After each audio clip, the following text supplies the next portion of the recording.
Hey guys, I have not recorded a video in a while because, well, been looking at engine source and taking care of stuff, some bug fixes in the plugin, stuff like that.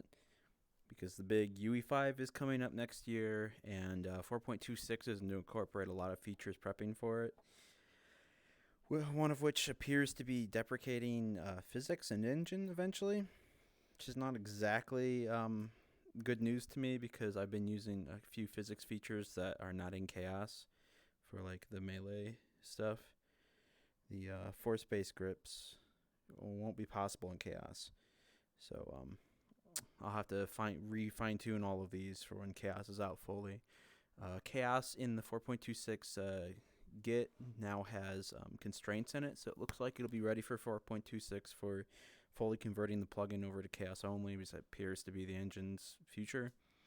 I'm sure physics will continue to be a plugin that you could use, but it looks like they want by default chaos to be the physics driver. So we'll see how well the constraint solvers work. They have two ones currently in there implemented.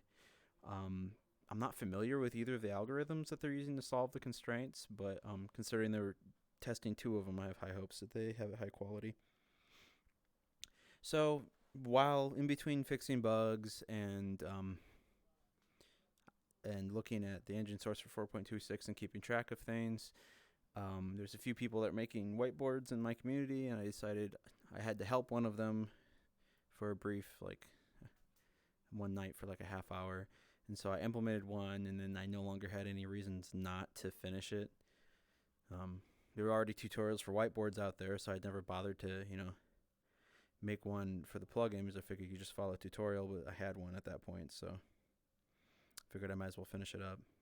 And while finishing up, I came into the concept of how would you replicate something like this.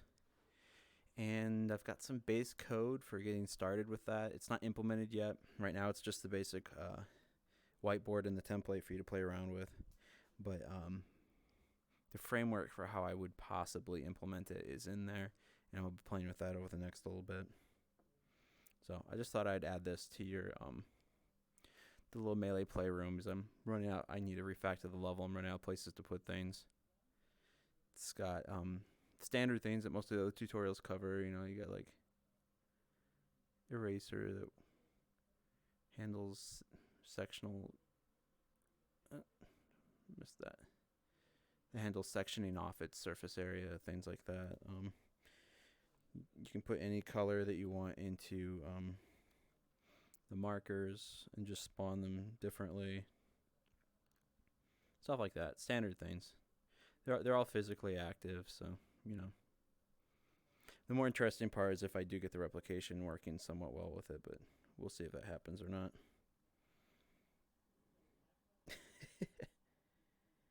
It's kind of fun. Anyways, so this is in here now. I mostly just wanted to touch base and let you know what I've been doing because it's been slow on updates. I'll put out some patch notes tomorrow on the website. But mostly I've just been prepping for all the new UE things that are coming out soon. That will be a lot of work porting to. So I'll see you around, and hey, let's all have fun with UE5 and 4.26, which is coming out soon.